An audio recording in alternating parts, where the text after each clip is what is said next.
Magandang gabi po, FSM family. Magandang gabi sa mga nasa Philippines. It's a great Friday evening. Sa mga nandito po sa Canada, US, magandang umaga po. Very, very early, 5 a.m. Kumusta po ang lahat? I hope you're ready to learn. I hope you're as excited as I am. Sa talakayan po natin ngayon, always a great opportunity to learn. Kung wala pa po yung inyong mga notebooks, ihanda na po mga ka-FSM dahil for sure marami tayong maisusulat ngayong gabi, matututunan. I was very excited to invite this person po kasi nga I know na marami tayong mga community members dito sa FSM, mga kabataan, nagsisimula pa lang sa buhay. I wish someone, had invited me to a session as well with this person that we're having tonight nung ako'y bata pa po para sana ay natuto rin ako. But again, as I say, it's never too late. The next best time is now. Kung medyo na-miss po natin yung time frame na yun na maging financially savvy, now is the time. Now is the next best time. So kasama po yun mga ka-FSM, right? Here sa platform natin, we always talk about how we want to level up sa iba't ibang aspeto ng buhay natin. Ang lagi natin pong sinasabi, usually 4 na aspeto ng buhay natin. So sa 4 na aspeto, nandun yung physical, yun yung pinakauna. And a lot of times I talk about nga po yung physical wellness. Physical wellness, it encompasses 2 aspects. So nandun po yung physical in terms of your health. So nandun yung ating mga pinag-uusapan natin about healthy weight, sleeping early, yung mga ganun po, anything that will help us to become physically healthy, yung mga katawan po natin. Kasi wala nga pong wealth kung walang health. Pero the other aspect of that din, in the physical aspect, is yung wealth po natin, yung ating ability to generate income, ability to generate or create wealth. Kasi a lot of times yung mga pinagdadaan ng pagsubok minsan nakakabit doon sa part na yun. Yung if I know that I always say money cannot buy you everything, right? Hindi naman money lang ang magbibigay sa'yo ng happiness. However, money can be a solution as well to certain problems. So you worry less kung meron po tayong financial stability. So kung hindi natin inaalala saan manggagaling yung kakainin natin the next day, then, it takes off that worry kasi additional source of stress po yun. Pag hindi natin inaalala kung, yung mga gagastusin natin for example, meron tayong mahal sa buhay na hospital, and alam mo na kailangan mong gumastos. If you're not thinking about that, then you can focus more on actually taking care of that person. So, although hindi po siya, and we always stress this out, although hindi natin dapat gawing Diyos ang pera, we should use it as a tool, right? But how can you use it as a tool kung in the first place you don't have it? So, very, very important din po na concept na gusto kong ipamahagi sa inyo lahat is not to be afraid to generate wealth. And exactly yun po ang pag-uusapan natin ngayong gabi. Gabi sa Philippines and umaga dito sa North America, yun pong concept about generating wealth. How do you actually start kung kakasimula mo pa lang, kung bago ka lang sa concept na ito, many times hindi siya itinuturo sa traditional school, hindi po ba? Kahit po sa amin, sa med school, they never taught us. They never taught us about the money side of it. Kasi truth be told, kahit po it's a very noble profession, yung pagiging doctor po, there is also a managerial side of it. And sadly, hindi yun itinuturo. Kaya nga po, very, very common marinig. Usually pag mga I remember my financial advisors in the past would say, yeah, yung grupo nyo, yan, yung mga doctors, yung mga lawyers, you guys generate income, but you don't know how to actually palaguin yon. Ang alam lang ay gastos, hindi po ba? It's the lifestyle. So I wish na someone taught me about this concept many, many years ago. Pero yun nga po, the next best time is now. So sa mga kabataan po natin dito, yun ating pong mga magsisimula pa lang, or yung mga gusto naman, even though you're a little bit, sabihin na nating mga nasa age level ko na rin, but you want to learn something new and you want to learn how to increase your net worth, then maganda pong talakayan itong gagawin natin ngayong gabi. Please stay tuned. So babatiin ko lang po yung mga nandito. Let's have a look. Andito po sila. Let's pull them up. Andito si Ronalyn. Hi, Ronalyn. Thank you for watching. Sabi ni Ronalyn, another exciting talakayan na naman. Sabi naman ni Nelvin, good evening. Magandang gabi rin sa iyo, Nelvin. Hi. Yan. Tapos si Miss Wenson Sam. Maray na aldaw po, Doc. Maray na aldaw po sa Indogabus dyan. Maray na banggi po sa mga kababayan ta dyan sa Bicol. Maraming salamat po. Salamatunon po sa indong pag-iling mo niya na banggi. Sila Zen, good evening. Hello. Sabi ni Maria Sheila. Maria Sheila is here. Hi, Maria Sheila. Good to see you. Veronica is here. Hi, Veronica. Kumusta po? Okay naman ako, Sheila. Excited na ako. Ikaw, excited ka na ba, Sheila? Ready na ba notebook mo? Ready na natin mga notebooks, mga ka-FSM? Yes, maganda umaga. Thank you. Miss Crystalline is here. Hello, Miss Crystalline. Andito po si Justine Lawrence Samatra. Hello po, Mr. Justin or Justine. Kung ano man po, pasensya na. Maraming salamat po sa panunood. Ate She, hello. Magandang gabi po, Ate She. And Cecilia Zen, nakapanood ulit ng live. Yes, thank you for tuning in. It's a great way, guys. This is a great investment of your Friday night. As I always say, if you're doing something that will help you level up through the form of information and learning, and then later, application, that's the best. Hindi po ba, guys? Kasi ang oras, hindi po natin yan maibabalik. So when you're spending your time and you're, doing something to level up, that's the best. Si Edith is here. Alam ko excited na. I'm gonna bring on our guest pretty soon. Gusto ko lang batiin mga nandito. Blessed morning po, Ms. Zeng. Mila Flor is here. Hello. Magandang gabi, Mila Flor. Marlene is here. Hello, Marlene. Arlene, thank you for watching sa YouTube, Arlene. Maraming salamat. Yung mga nanonood po sa YouTube, Jessa, hello. Thank you po sa mga nanonood natin sa YouTube. We are broadcasting in 4 platforms. So, nandyan po tayo sa Global TV. Hello po sa mga friends natin sa Global. Mr. Norwin Crespo, special shout out kay Sir Norwin. Hello po sa mga friends natin sa Filipino-Canadian Organization, sa Filipino Success Movement, syempre po. And then, Bulek Reyes is here. Hello, Bulek. Yeah, kakasimula pa lang. We haven't introduced our guest yet. Gusto ko lang batiin lahat ng nandito na nag-special effort to join us tonight. Andito rin po si Irene. Irene Sablay, good evening po.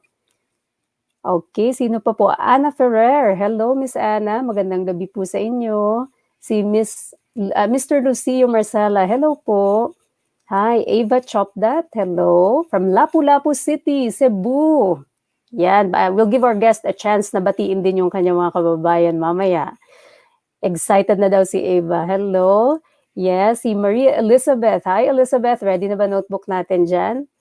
And ito po, hindi ko alam paano batiin itong name na ito. Pero kung sino man po kayo, good evening po sa inyo. Thank you for watching. So, andito rin po si J.R.A. Lopez Rico. Hello po sa inyo. Hi, thanks for tuning in. So guys, I'm gonna bring on our guest. Hindi ko na po patatagalin ang special guest natin. Ito po si Miss Cecil Diwa. Sorry. Ayan, Miss Cecil Diwa just joined us. Dumarami pa po mga comments. Oh, from Germany, si Miss Lynn Lunt. Hello, Miss Lynn. Maraming salamat po for tuning in, Miss Lynn. Sana po ay may matutunan tayo ngayong gabi. So, hindi ko na po patatagalin. She is a professional mortgage broker po dito sa Canada, sa British Columbia, kung saan po ako nakatira. She's a good friend. She is a very accomplished lady, also a businesswoman po. What else can I say? She's a great leader. Dati po siya naming presidente sa UP Alumni Association of BC. So siya po ay fellow ISCA. And siya po ay, although, in spite of her accomplishments, I would say she's so very approachable. She's such a, sabihin na natin, parang builder of relationships, because she goes in these different um, parang mga circles po, like she wears different hats. You know, she's in leadership circle. She's also a mom. She wears so many hats po. Nakakabilib itong babaeng ito at very, very accomplished. So let me bring her on, my good friend and lady who will teach us a lot tonight about financial literacy, the basics of it, Miss Mylene Lim. Hello, Hi Mylene. Iris, how are you? How's Hi. everyone? Kumusta po lahat? I hope Yes, everyone's fine from all walks of life and all corners of the world. yes, truly, Mylene. Alam mo, ano talaga, all corners of the world na tayo. As you can see here tonight, marami tayong viewers from different time zones. And I would say, believe talaga ako kay Mylene. You know, guys, she's in the same time zone as I am. So which a is lot of which is people, 5 in the morning, but that's fine. I this is just an hour earlier than what I normally when I wake up. So wala naman. It's not an issue. yeah. So as you can see, guys, hindi po ba na the early bird gets the worm, hindi po ba? I always Exactly. tell them, Mylene, you know, just wake up early because that extra hour will help you to accomplish more. And as you can see, yung mga successful people po, we heard from Mylene, she's also an early riser. Yeah. So Mylene, very exciting na talakayan. So tell us a little bit about your, you know, the work that you do, just to give us a background. And I've given them a bit of gist of what you do, but yeah, tell us about you and you know how you got into this line of work. Yeah. Okay. Um, we moved in Canada in 2002. So when I came here, I was lucky that I was able to concentrate on taking care of the children. But having a background, kasi kahit noon pa, I've always been an entrepreneur. Back sa Pilipinas, we had our own business right after university. Sa Pilipinas, we call it college, no? But here in Canada, they call it university. So right after university, kami nung asawa ko, we started a business and napalago namin yon. So when we came to Canada, we were fortunate enough to have may konting pera so that I did not have to go through working in a 9 to 5 job. However, kahit papano, syempre kailangan din natin ng pera to support the family. So what I did was we started flipping houses. We buy a house and then we sell it. We buy a house and then sell it. And so that's how I learned the business, how to look at what, read the contracts or look for properties that we think would do well. And so when the kids were a bit malaki na, hindi na kailangan talagang bantayan at hatid sa school, that's when I started going into the course itself, took the course, went back to study sa UBC, University of British Columbia, got certified and everything. And that's how I started. Now, yung concentration ko, Iris, is actually the Filipino community because this is where I think I could be of as much help as I could. Kasi tayo mga Pilipino, at least generally, we don't have the background ng yung basis natin on how we should structure our finances in such a way that we come out better than how we started. Ang nangyayari kadamihan sa atin is we start somewhere and we slowly go down kasi hindi natin kayang alagaan yung ating pera.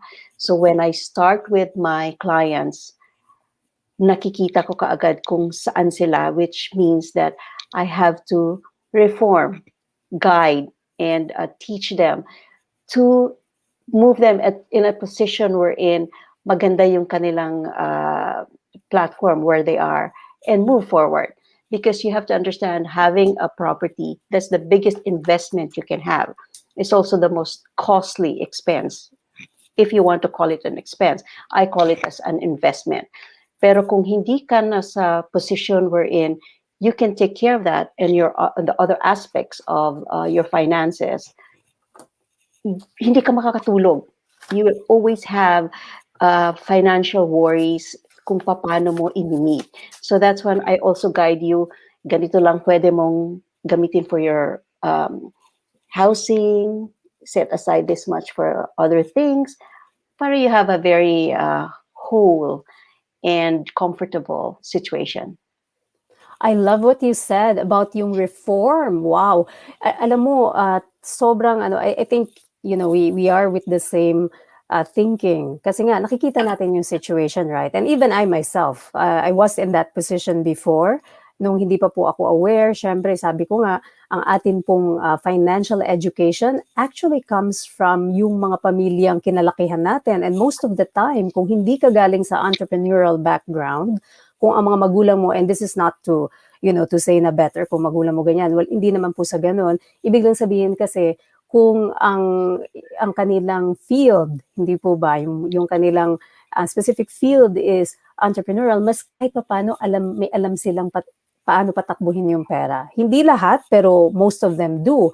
And, you know, in the Philippine, like in the household where I grew up in, mga tao were professionals. They were Mhm. professionals, you know, nurses, you know, mga engineers, mga ganon.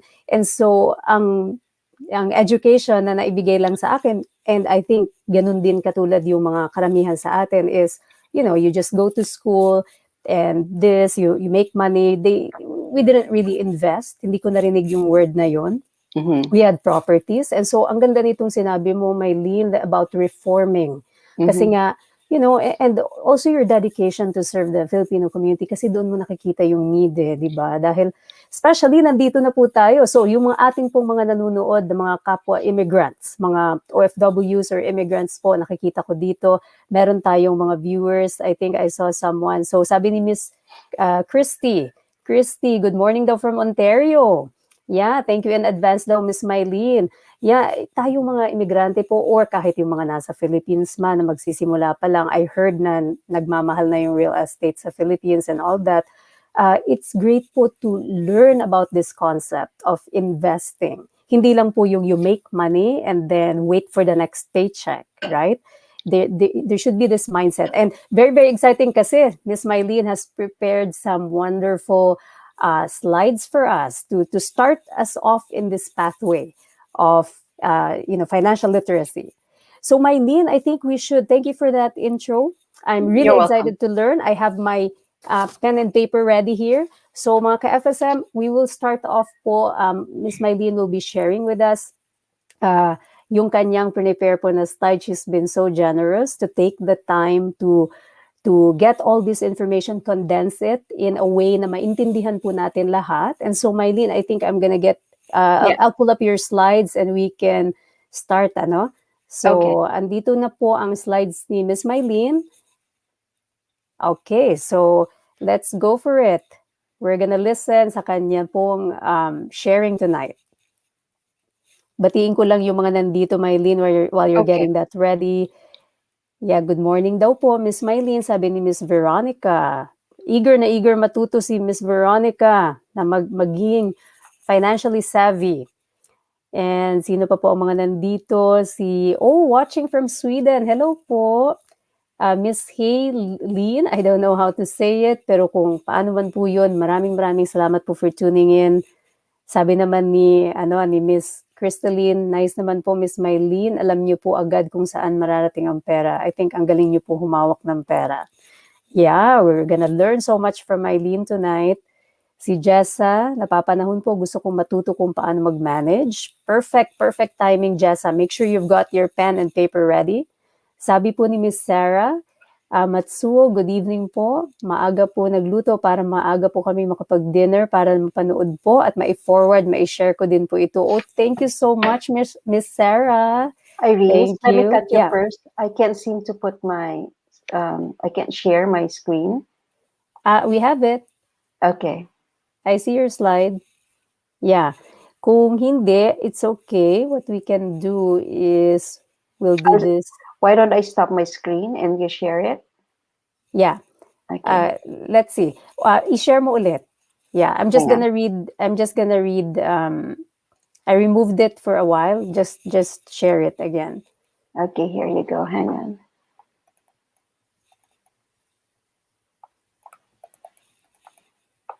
Okay. Yeah, nandito rin po sino pa po ang mga nandito? Ayan, Bulek, thank you daw po, Miss Mylene, in advance. And Miss Annalyn is here, watching from Caloocan. Hello po, shout out sa ating mga kaibigan po sa Caloocan dyan. Okay, so what I'll do is let me pull it up here Yeah, if on you my can pull it end. up. Mhm. Yeah. So ngayon, ang gagawin natin, I'll put it here and you will see Mylene on the side, guys. So I'm just gonna pull up yung first screen. Okay. There. So we're gonna talk about, so she will be talking about financial literacy. Okay. There we go. Okay. Sige, so I'll start and then I'll just tell you to move on to the Yeah, next go slide, ahead. Iris. Okay. Yeah. So again, babatiin ko yung mga bagong nag-sign in from the Philippines, from all walks of life, from all corners of the world. Para sa mga Bisaya, maayong adlaw sa inyong tanan, maayong gabi sa inyong tanan. And welcome to this wonderful platforms na ginawa ni Doc Iris in order to help everyone attain a good and balanced life. So tonight I'm going to talk about financial literacy and home ownership 101. So when we think about financial literacy, we have to take into account three factors. Yung budgeting, yung savings, at saka yung credit natin. All three will give us a healthy financial situation, will get us into a healthy financial situation. Let's start with budgeting. Okay, so what does budgeting mean? Ang budgeting kailangan alam natin kung how much of what we earn we set aside for what. So the way it's structured is we need to set aside 50% for essentials, 30% for lifestyle, and 20% for savings. So here, this is another graph of what I showed earlier. So budgeting, what does budgeting include? No, yung essentials would mean food, housing, transport, and utilities. So nandito lahat yan. So let's say your earnings, 20, sabihin na natin 20,000. So you have to set aside 10,000 of that for food, housing, transport, utilities, lahat nandyan na yan dyan. And then yung lifestyle, ito yung travel, movies, clothing, entertainment, yung parang medyo maayos naman nating kabuhayan kung meron tayong mga anak, kasama na dyan yung pag-alaga natin sa ating mga anak, yung schooling ng ating anak. It is included in our lifestyle. And then savings, which comprise 20% of your income. This includes bank savings, investments, retirement, and insurance. Kailangan po siguraduhin natin na may natatabi tayong pera sa bawat kinikita natin. Hindi po tayo dapat na parang lahat ng pera natin ngayon, wala pa hindi pa dumadating yung bukas, ubos na, or there's something set aside for kumbaga wala na natira para bukas. So although mahirap man tong gawin, we really have to make a conscious effort na bawat income natin, bawat paycheck natin, magtabi talaga tayo ng pera for emergencies, at saka para pag tumanda tayo, kasi pag tumanda na tayo, wala tayong savings, saan tayo aasa sa ating mga anak? So we're putting our burden onto someone else. So we have to make it a point na us, hindi lang tayo stable now, but we are looking forward to a stable future. Okay, and the last one is savings. So what does savings mean? Ito naman yung retirement income needs natin, financial emergencies, life insurance, health and medical insurance. So ito itatabi natin yon, no? Isasama natin to sa ating budgeting. So may budgeting na nga tayo, may savings na tayo, pero yung savings natin, we have to divide that into different facets, different aspects ng savings natin. Meron tayong itabi para sa ating pagtanda, meron din tayong itabi na kung sakasakaling we get into an emergency, especially po sa Pilipinas, kasi alam ko sa Pilipinas wala tayong coverage ng medical, so kailangan magtabi tayo ng pera para in case magkasakit tayo. And then we have life insurance kung sakaling something happens to us, at least may maitara tayo sa ating mga next of kin, mga anak natin, basta pamilya natin, na hindi sila burdened when we pass away. And please note that in life insurance, the younger you are, the cheaper is your premium. So kung medyo 20 pa lang kayo or nasa 30, you can get a good life insurance coverage nang mababa yung premium ninyo. As you get older, it becomes more expensive, and as you get the age of mga 50, older, it becomes prohibitive. Parang it doesn't make sense anymore to get covered kasi minsan ang laki-laki na ng premium that you have to pay. And then of course, health and medical insurance, you have to make sure you're also kumuha kayo ng insurance coverage para hindi masyado magipit kung sakaling magkasakit kayo. Okay, so that was the first part, no? Budgeting.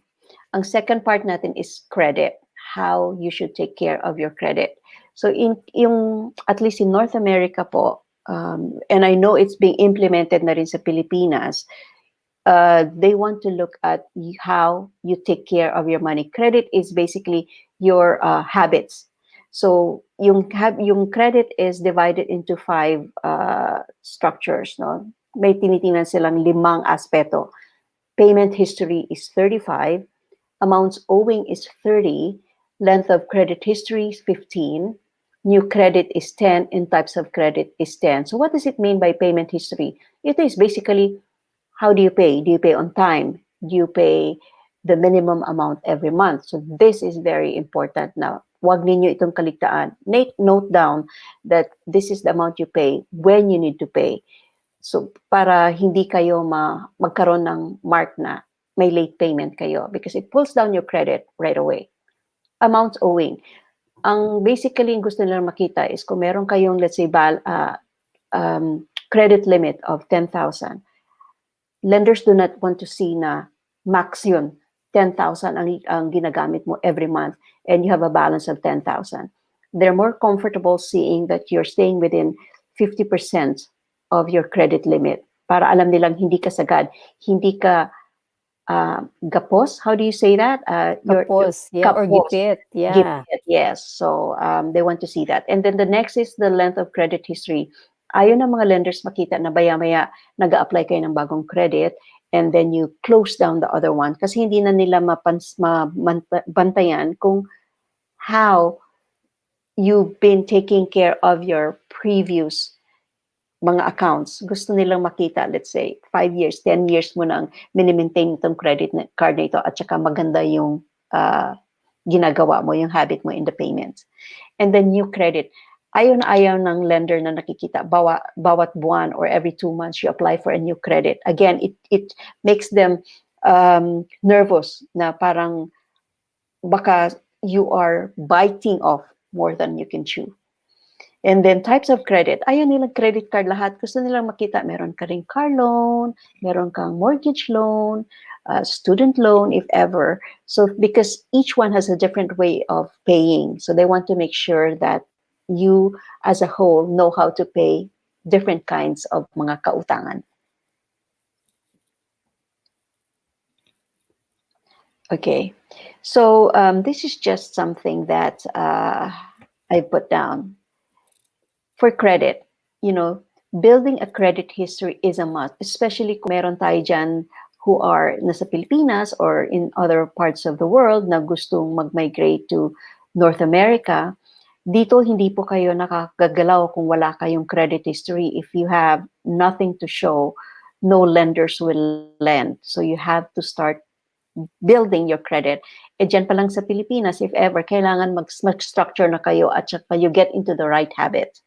And then, obviously, this is true to everyone. Live within your means. Hindi po yung maliit na credit card na yan, that's not a passport for you to use or buy anything. You still have to figure out what you need to use it for, and then try to ensure that whatever you use on that card for, at the end of the month, pwede niyong bayaran. Hindi yung, oh, bukas ko na ito babayaran, or sa next month ko na ito babayaran. Kasi magpa-pile up po yan. And before you know it, you will have to get another credit card to pay the other credit card. So it's a vicious cycle. And before you know it, wala na. Baon na kayo sa kautangan. And then, money saved is money earned. Kung meron kang you have 10 pesos here, savings yan. Kesa sa yung 10 pesos na yon ginastos mo, wala. No? And you also have to have a vision on where you want to be this year, next year, 10 years from now, 50 years from now. Para kung meron kasi kayong goal, nakikita ninyo yon, then kaya mong abutin. But if you're only looking at today or tomorrow, very short term, magawa mo yon, ano na naman yung bukas. So hindi, baka parang ganun yung daan mo eh. It's not a straightforward line. So go straight forward, have that vision, and try to stick to that vision. That's the only way that you will be able to be financially independent. Yes, always look into the future. So yes, that's my very short video on financial literacy. If you have any questions, you can contact me.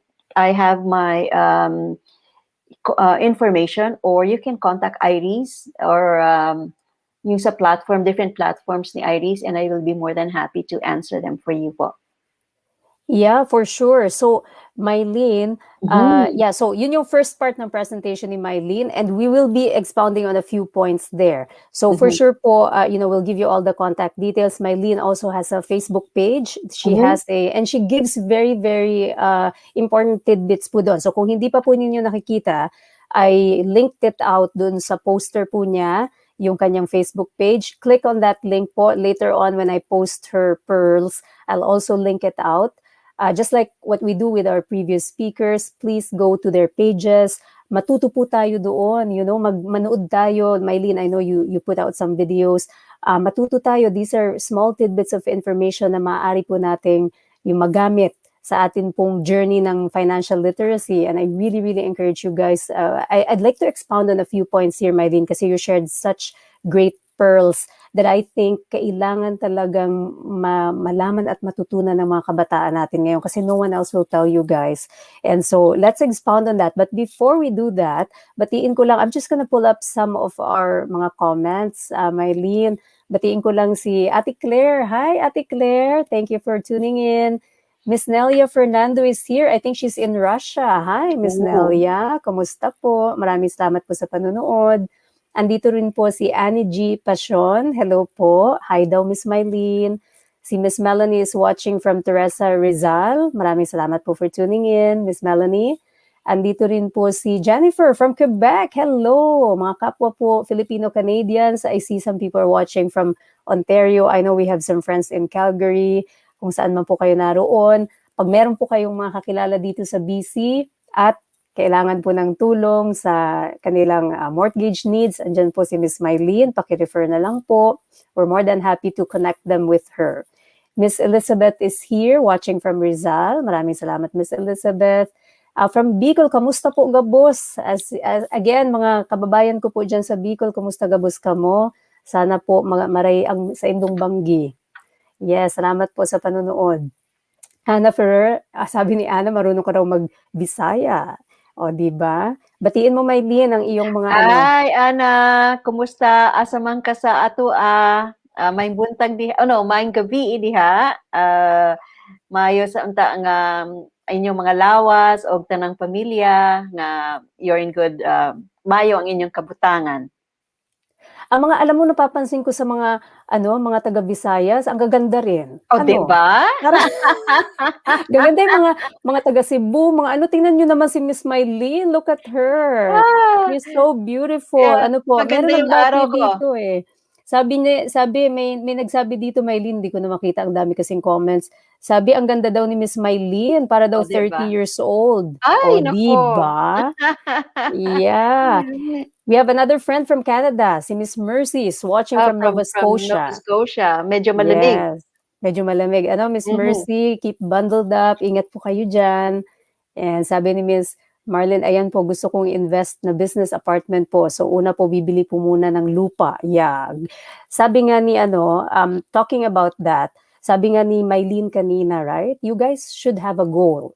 Kasi doon mhm, nagsa-start yun, eh. When you have a goal, mas mapupursige tayo, magpupursige tayo to really stick to that plan of putting aside something, right? Katulad ni Marlene, sabi ni Marlene, gusto niya ng apartment. So, obviously, pambili ng lupa, Marlene, right? Kailangan ng puhunan, right? Kailangan natin ng pera. So, how will you get there?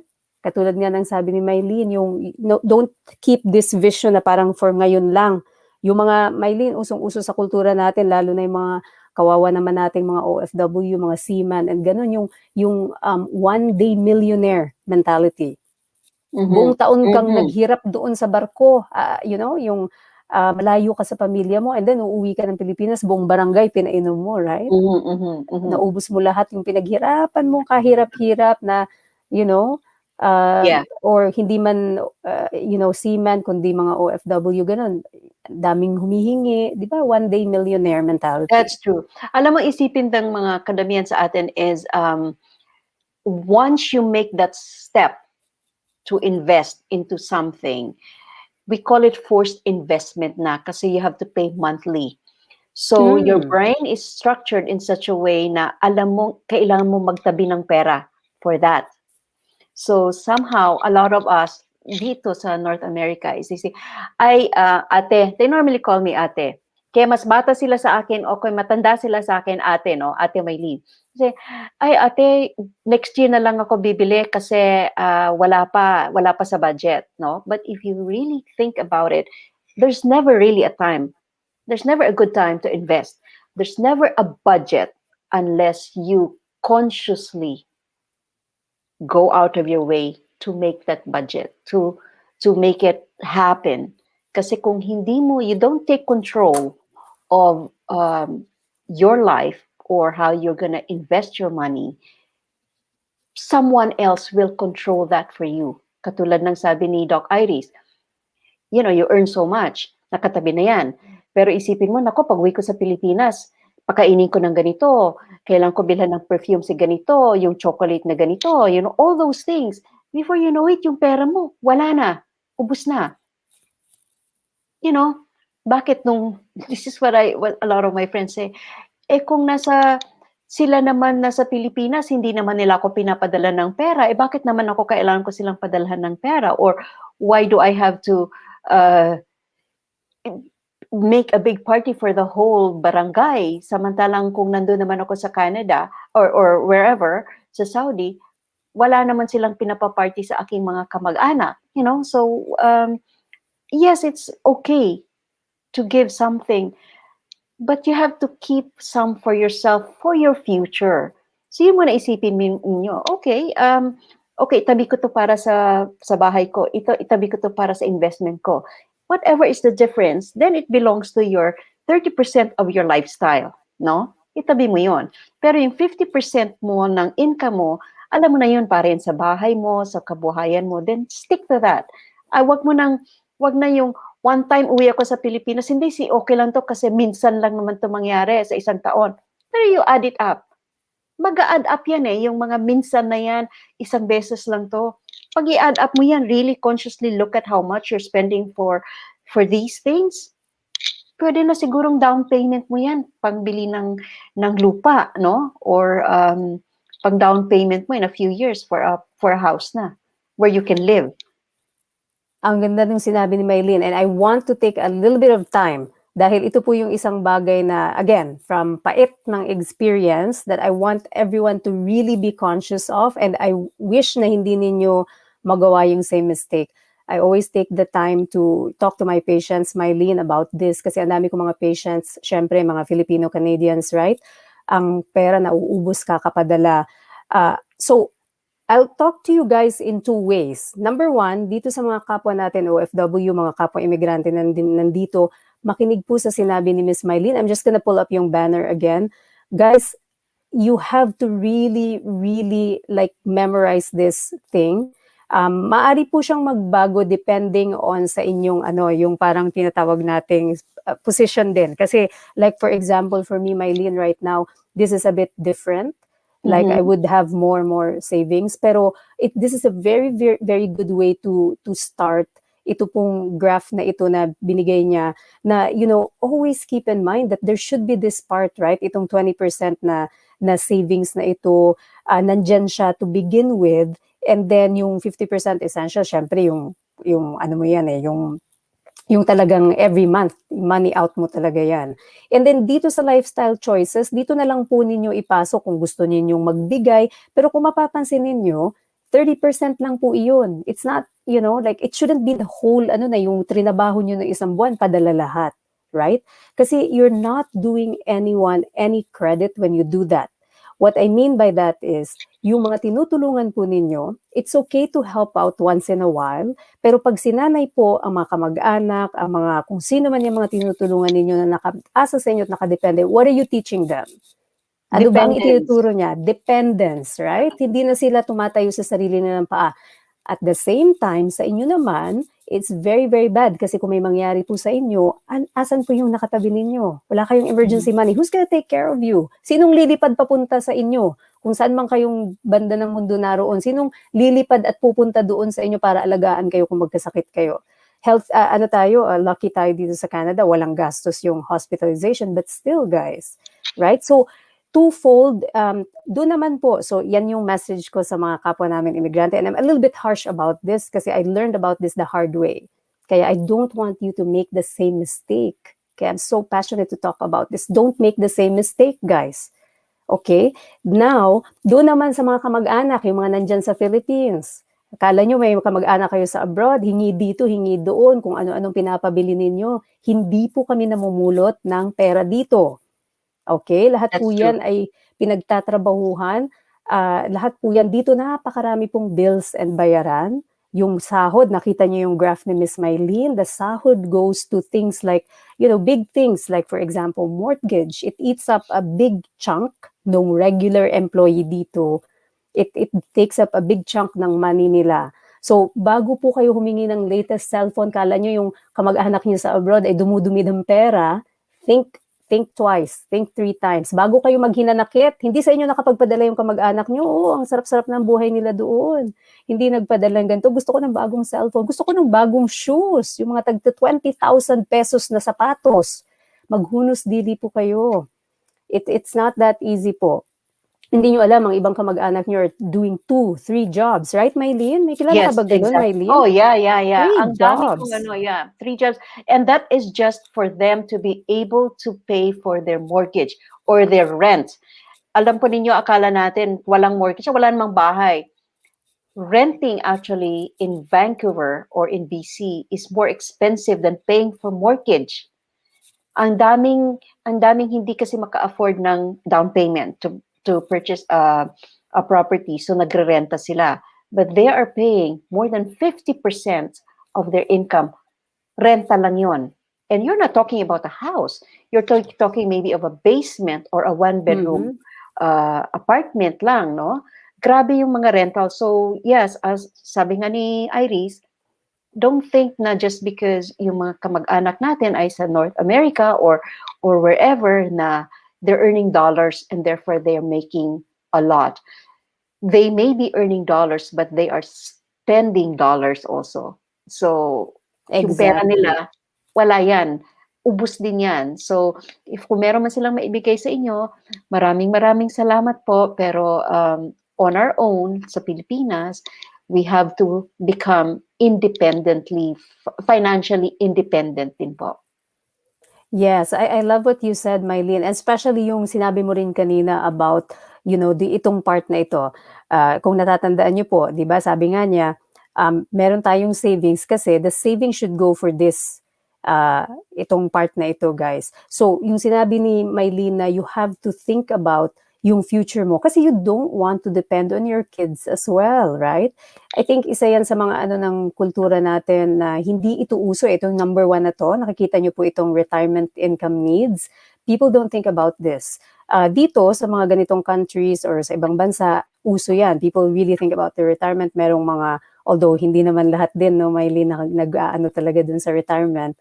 However, nandun yun. May awareness sila. Sa Philippines, walang awareness kasi lahat ng na magulang, the parents themselves didn't save.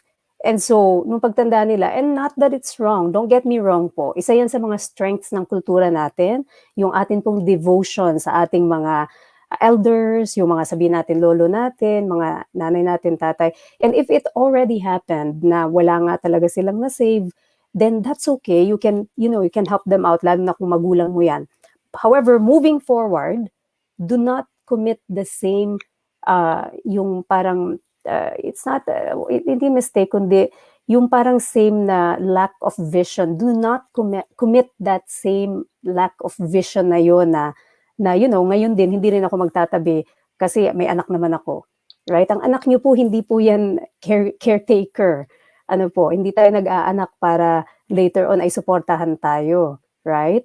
So Yes. let's stop this mentality now na, wala tayong ititira ngayon tapos later on, ay, ano na lang, okay lang yan. Meron naman akong maliit na pension and meron naman akong mga anak. Hindi. That's really, really wrong mentality. Remember, guys, a good person, may kasabihan a good person leaves an inheritance to their children's children. Pakinggan po natin, isa-isahin natin. A good person leaves an inheritance to their children's children. Ibig sabihin, hindi ka lang nagtrabaho this lifestyle. You did not just generate enough income this lifetime para mabuhay ka, kundi nagtabi ka para sa anak mo. At hindi lang yun. Hindi ka lang nagtabi para sa anak mo. Pinalago mo yun so that you can even support yung susunod na generation. Not that you will, don't take that literally kasi syempre nga, hindi naman na gusto mo ibigay lahat sa mga anak mo, right? But what it means is, you should leave enough wealth para kung ano man ang mangyari, hindi natin alam mangyayari sa mundo, there's enough to go by. Never ever depend on anyone, guys. So dito sa platform natin, ipalalaganap natin yung advocacy. How do you increase your income? How do you generate wealth, right? Right. Kasi Mylene, heartbreaking, no? Yung nakikita mo, yung mga stories, sabi mo nga, di ba, nakikita mo yung iba, 3 jobs just to pay the mortgage, guys.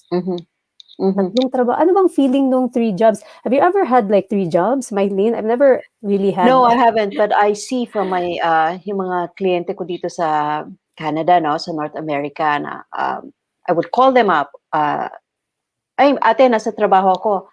Okay, tatawagan ko sa gabi. Ay, ate, nasa kabilang trabaho ako. And then early morning, ay, ate, pauwi pa lang ako. So it's like, okay, when is the good time for me to call you? Weekend? Ay, hindi po kasi nasa kabilang trabaho ako doon. So they are juggling so many times. In fact, alam mo, pag meron ako mga application dito for mortgage, I submit it to a lender. Bumabalik sa akin ang lender. Mylene, your client has 2 full-time jobs. So we're not talking about 8 to 5, no? We are talking, kasi ang 8 to 5, that's 40 hours a week of job. I have clients who are working 80 hours a week. So lenders would say, no, this is impossible. Your client cannot have 2 jobs. And I always say, you're talking about Filipinos, and they do what they have to do to make ends meet. So there is that, yung mga lenders dito, I mean, I'm talking to about 50 lenders here who entertain applications for mortgages. Pag Pinoy na talaga, sinasabi nila, my goodness, you are a workhorse. Yung sinasabi nila mga Pinoy daw talagang grabe magtrabaho. Imagine 2 full-time jobs, and then they always say, well, give me 2 years of history that your client has 2 years of two full-time jobs. And I normally can show them that. Ganon ka tiyaga yung mga Pinoy just so that they could be able to afford their own house. So kung nagagawa po ng mga kadamihan sa atin sa out of the country, siguro pwede rin nating magawa sa Pilipinas, not necessarily have a full-time job and another job kasi there may be some scarcity of jobs sa Pilipinas, pero do something else. Have another business on the side to help your income para pagdating mo sa bahay, hindi na lang kayo uupo at saka, manood ng TV or something. Make use of your time when you come home. Maybe 2 hours of networking or 2 hours of doing other investments may mean uh, mas maganda yung buhay ninyo. And that may be the money that you need to set aside for your savings, for future savings. Basta always, always think of paano ninyo ma-improve yung kalagayan ninyo. Where can you improve para yung kalagayan din ninyo financially, emotionally, will improve din. Fantastic. Alam mo, that's something that's really close to my heart kasi I want to emphasize yung importance po. Yung sinabi mo, Mylene, about the strength ng mga Filipinos, maganda yun. Yung about tayo, kung yung dito nga, kaya magtrabaho ng 2 jobs, why not yung nandun? Ang caveat ko to that would be, guys, kailangan din, you know how to work smart. So, Yes. there's the concept of working hard, right? Working hard ay, masipag ka magtrabaho. Pero, minsan, ang downside din kasi niyan, like Mylene, yung nakikita natin mga kababayan natin dito, nagto-2 full-time jobs without thinking that there's actually a smarter way to work. Yes. Right? So, yes. Job number 1, nanny ka. Nothing wrong with that. Napaka, it's a good profession. I have high respect. Kung wala ang mga nannies, wala din mag-aaruga sa mga bata, right? Right. It's a stepping stone, however. I don't want you to get stuck there. Nanny ka, it's a stepping stone. Don't be stuck there for the rest of your life. You can upgrade. Right. So, nanny ka sa first job mo, right? Nanny ka sa first job. Second job na kukunin mo, cleaning. Again, nothing wrong with that. Isang marangal na profession yun. However, again, it's a stepping stone, guys. You should never, ever, ever settle. Love that word. Never, ever settle. Sa mga, kaya nga ang ganda mag-goal setting, right? Kasi kung mag-goal setting ka, ang iisipin mo, teka, ang pagiging nanny na, 8 hours, nakakapagod, tapos magki-cleaning pa ako 8 hours. Sandali muna, stepping stone ko to, I am going to set a goal for like in 1 year, magtitingin-tingin ako ng mga maliliit na courses dito. I'm gonna study, mag-upgrade ako, maybe mag-aral ako ng konti, whatever it is that you like, right? Ngayon, ang pag-aaral na yun will give you the opportunity to actually earn a little bit more. Kasi syempre, sabihin natin sa nanny, $10 per hour ka o kung how much, ano man yan sa Philippines, pasensya na po, ang isip ko ay dollars. So, $10 per hour ka and then cleaning mo is another $10. So, 20, right? Sa ilang oras na trinabaho mo. Why not upgrade yourself para magkaroon ka ng isang trabaho kung saan kaya mong mag-earn ng 30 per hour? Right? And yung 30 per hour na yun, ma-earn mo in a shorter. So, ang tawag dyan, guys, is working smart. And we'll be talking more about that. I don't wanna talk about it in a very manner today kasi I get carried away. Yan kasi ang passion ko. I really, really love people to start working smart. And meron po tayong i-offer dito sa platform natin later on. Stay tuned po. We are going to teach you how to work smart. Kasi very, very, heartbreaking na nakikita yung sinasabi ni Mylene na sitwasyon kung saan pati mga lenders ay na yung mga lenders. They can work like 2 jobs, parehas full-time, tapos lahat lang mapupunta sa mortgage. How sad is that? How sad is that? Right, guys? It is. Although I'm proud of the Filipino capacity to work na gano'n, but I am sad. Kasi alam ko, more than pa dyan ang potential po ninyo. So, yes. I get really, di ba Mylene, no? It really drives us to educate yung mga kababayan natin. There's a better way, guys. You can work smart. What if I told you that you could earn 500 per hour? Yes. Would you want that, guys? $10 per hour to $500 per hour. Is it possible? Siyempre, posible Mhm. yun, You just right? have to work for it. If it means taking lessons or looking at a different kind of opportunity for you, but the important thing is you always look and investigate and find other means. Pagbasa kayo or mag-internet kayo, mababasa ninyo yung mga, there's so many opportunities that you can go into to better yourself financially, emotionally, physically. So you have to look at all of those.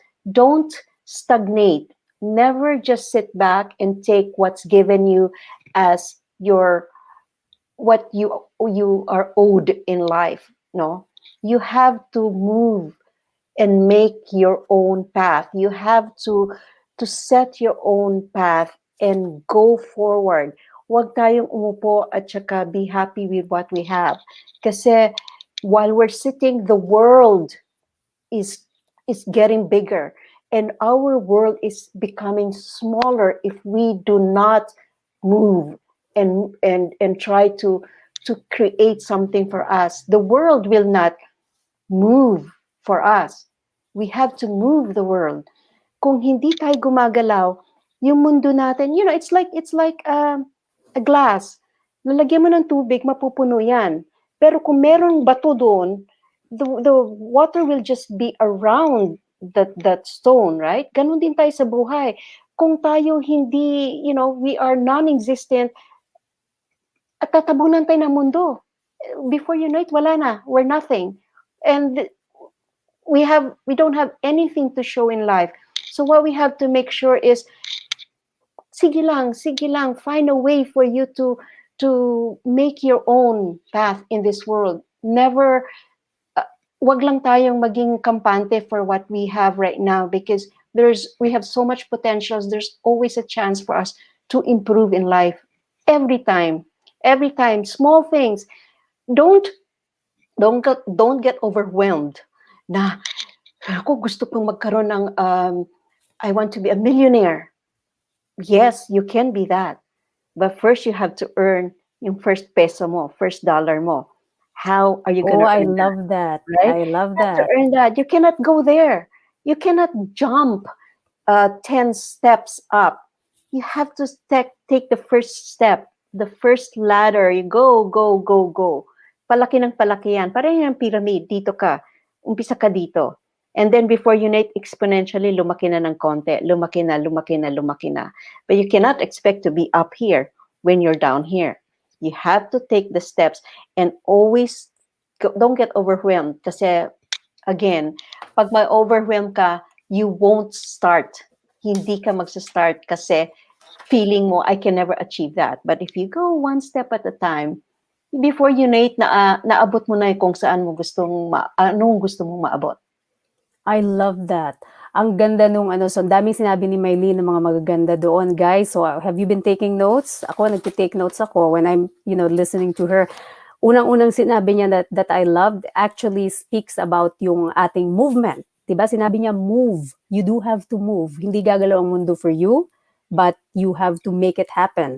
So you have to move. Huwag mong hayaan na ang mundo mo nag-shrink lang dahil wala kang mga bagong growth and learning na ginagawa. And that's why it's great that you're actually hooked up with this platform.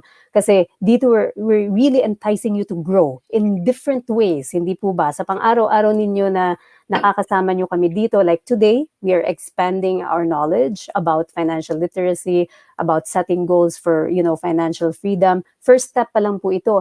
And I think, Mylene, we may have to bring you in again kasi parang Oh. yung ating time eh. We need to pull up the comments, but we'll bring Mylene again kasi she will be speaking specifically about home ownership in the next siguro natin May? Yes, for We'll talk sure. about it. Yeah, kasi I know that so first step ito yung first natin. Kumbaga, ang una nating dip into the waters of financial literacy. Okay. Later on, medyo mas magbababad tayo. Mylene will be talking about, kasi ang specialty niya po is really like purchasing your first home. So, we'll be bringing Mylene in. Siguro, May, if you'll have time, maybe sometime in March. So, next For month. sure. Yes, We I will will be, always set time for you and sa mga kapwa Pilipino. Yes, kasi I really want them to learn how to do it. Ngayon yung parang awareness. Pag nilay-nilayan po muna ninyo, yung narinig ninyo, go back to the notes, go back to the recording of this video. Medyo, sana ay medyo nagising muna kayo sa katotohanan na there's something better for you out there. Then the next step na po, yung home purchasing, lalo na sa mga ano natin dito, yung mga viewers natin na nandito po, hindi lang sa Canada, kundi sa US, kasi same lang naman ang market or nasa ibang bahagi pa man, maybe in Europe or even in sa metro, sa Philippines, kasi alam ko, real estate is already becoming quite expensive doon. Mhm, So, mhm. Mylene will be teaching us some pearls. Naka-ready na po actually yung slides niya. Kulang lang tayo sa time. And I don't want her to rush through it kasi I know it's a really, really important topic. So, Mhm. watch out po. Ibabalik po natin si Miss Mylene Lim for another guesting specifically to talk about purchasing yung inyong first home, ano ang mga pangangailangan doon. But before we and Mylene, let me just pull up the comments. Ang dami ng comments. There are like 120 na hindi pa natin nakikita at nababasa. So, sabi ni Jessa, screenshot daw niya tomorrow para maisulat yung notes. Great job, Jessa. That's great. Sabi po ni, from Bataan, si Miss Vilma. Hello po, Miss Vilma. Sa lahat, napakahalaga po ng savings. Yan po, wala kami ngayon ang ipon. Goal ko po talaga. Yes, awareness is the first step, di ba, Miss Crystalline? I know, sometimes nandun tayo sa bahagi ng buhay na mahirap. Wala tayong extra to save. But that's okay. At least meron ka ng awareness and with more, more like goal setting, more learning, then unti-unti nating maabot yung goal natin na yon. So, ito po ang ating Vivian. Good evening, ngayon lang ako. Don't worry, Miss Vivian, you can always watch the recording po. Bing Nemenso, good evening, magandang gabi po sa inyo, Miss Bing. Sino po ang mga nandito? Kunin ko lang yung mga hindi ko pa po nababasa. Sabi ni Nalen, ito yung isa sa ating mga virtual assistants. Yes po, we have to make ways in order to save para when we retire, we still have that money to spend. So, di ba FSM team? So, sa mga hindi po nakakaalam, yung akin pong, yung team that works behind FSM, yung mga VAs po natin, sila Ronaldin, si Tala, Melvin, Milliflor, I started talking to them about putting aside the money. So currently, sila po ngayon, they're I would say earning like fairly good at this point, hindi ba, Nalen?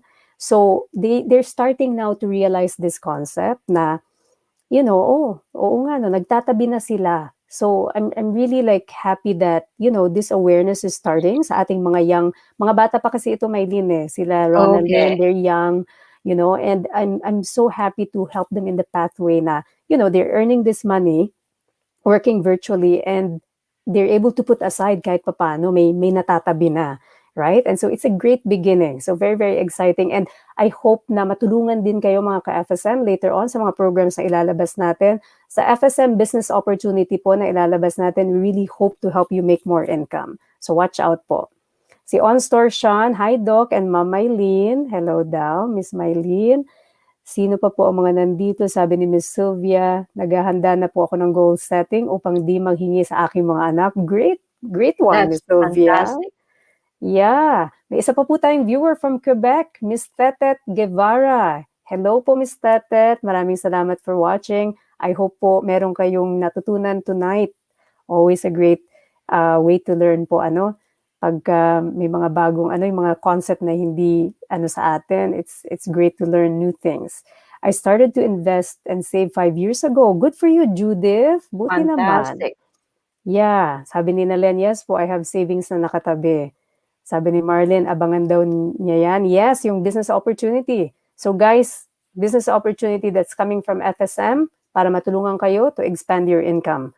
And para magkaroon tayo ng enough income para meron tayong naitatabi. At nai-invest. Irene, thanks. Ganyan po ginawa ko, katulong sa araw, nag-aaral sa gabi. Oh, great job, Wow. Irene. At nagtiyaga para matuto sa isang maliit na negosyo. Great job, Irene. I applaud you. Pamarisan po natin itong sinabi ni Irene na ito. She's working as katulong and then nag-aral siya sa gabi. Wow. And then, ito pa, nagnegosyo siya. Oh, you're one of my favorite people, Irene. Good job. Sabi ni Veronica, excited po ako dyan, Doc. Yes, exciting, Veronica. I'm sure, Veronica, that, just stick with us and for sure, matutulungan ka namin. Sabi ni Phoebe, thank you, Doc. You're a hero to our fellow man. Instead of spending your time for business or family, you do it for improvement of us. Maraming salamat po, Miss Phoebe. Miss Phoebe, actually po, the reason why I'm passionate about this is kasi nga po, galing din ako dun sa mga mistakes po na yun. And so, ayoko po na maulit ng ibang tao. That's why I bring people, special people like Mylene, to talk to us para tayo ma-educate. Kasi kahit ako po, ang dami kong natutunan dun sa ano. So, guys, make sure you review the slides, review itong recording. Babalik po si Miss Mylene, don't worry. Kung meron kayong mga questions na nakalimutan itanong ngayong gabi, don't worry, she will be coming back. So sa March, i-slate natin yan. Ano, Miss Mylene, March, we're gonna bring you back to talk about the next step.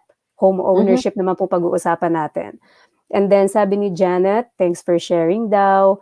Sabi ni Maria Sheila, maraming salamat po, Doc and Ma'am Mylene. Watching from Naga, maray na banggi po sa Indogabos, mga taga-Naga, mga kababayan ko dyan. Si Ana, salamat po. And okay. So yun po, sana wala akong na-miss. Minsan kasi itong software it's a little bit late. Sabi po ni Mr. Christopher Lamamigo, watching me now. Late po, pero panoorin ko din. Maraming salamat po for watching sa YouTube, Mr. Christopher. Thank you. We truly appreciate your presence po dito. And sino pa po ang hindi ko nabasa? Pasensya na po ha. May lag kasi sometimes. This is a software kasi that's independent of Facebook and YouTube. Kaya minsan may mga lag. Sabi naman ni Vivian, ganyan, 2 trabaho hanggang ngayon, wala pang bahay. Yeah, so Miss Vivian, stay tuned ha. Kasi next time, babalik si Miss Mylene, pag-usapan natin yan about bahay.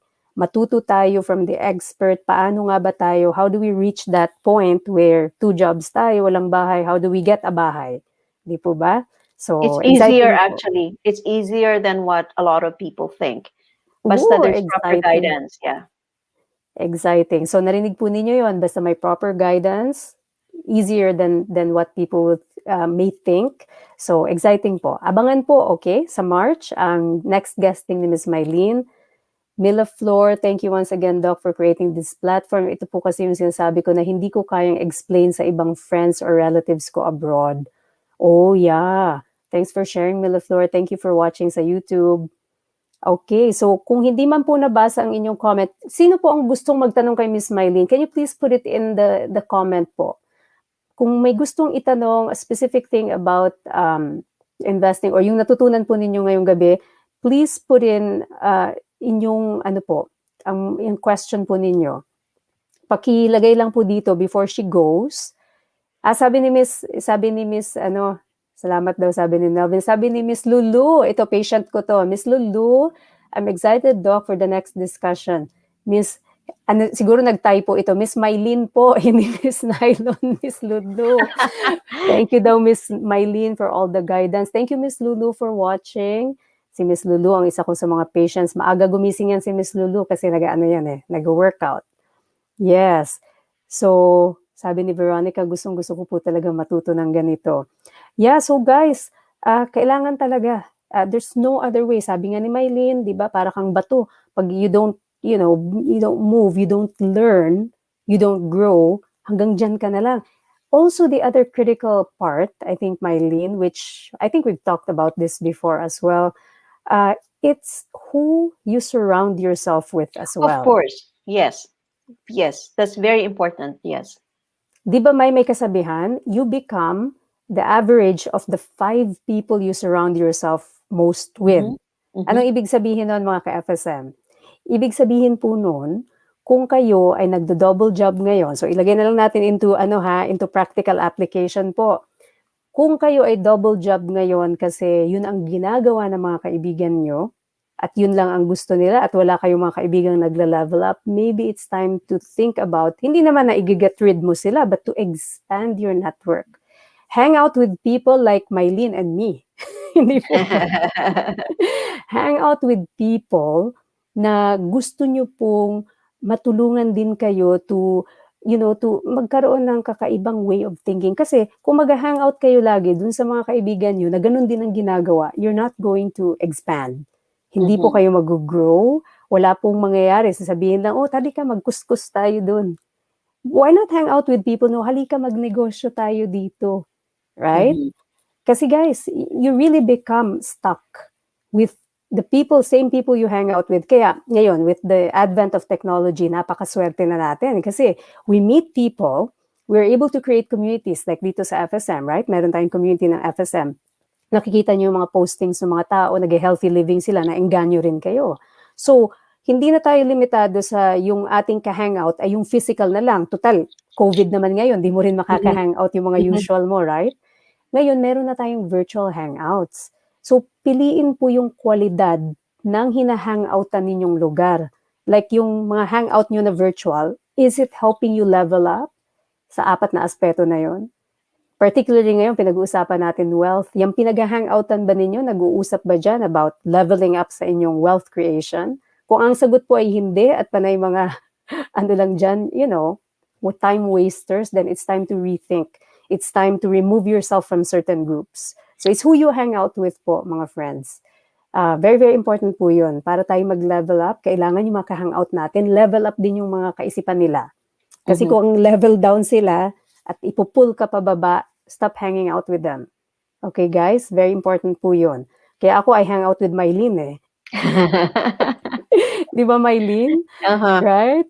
Okay, super important. And then, basahin po natin, sabi ni Miss Sarah, Miss Mylene, salamat po. Lahat po ng narinig po namin dito, totoo po. Kagaya po dito sa Japan, kasi nasa Japan si Miss Sarah, nag-work po sa malaking company, mas malaki po ang kaltas, health insurance, life insurance, tapos pagbabayad po ng tax, hulog po sa bahay, pang araw-araw na gastos, gas, electric, water bill, tapos dun sa natira po yung magiging ipon namin.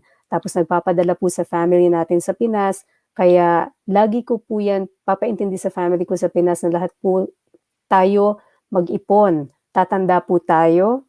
I think naputol na yung ano niya doon. So, great insight, Miss Sarah. Miss Sarah, sana po ay pagpatuloy niyo po yung pag-iipon ninyo. Again, families have to understand na hindi po kami namumulot ng pera, hindi namumulot ng pera mga imigrante. Nasa atin din, mga imigrante, right, Mylene, to educate them, the Correct. families. Kasi Mhm. minsan din, yung tayo din, minsan sobrang ano na lang, di ba, mapagbigay. Mhm. It's important to set boundaries, guys, right? Important to, to say na meron akong Hanggang mga dito lang. responsibility.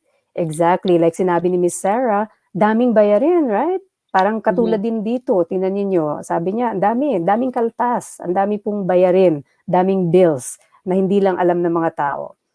Sabi ni Arlene, what I love FSM is yung mga ganitong talk kung saan na-educate po kami sa mga sharing nyo po. Thank you for appreciating.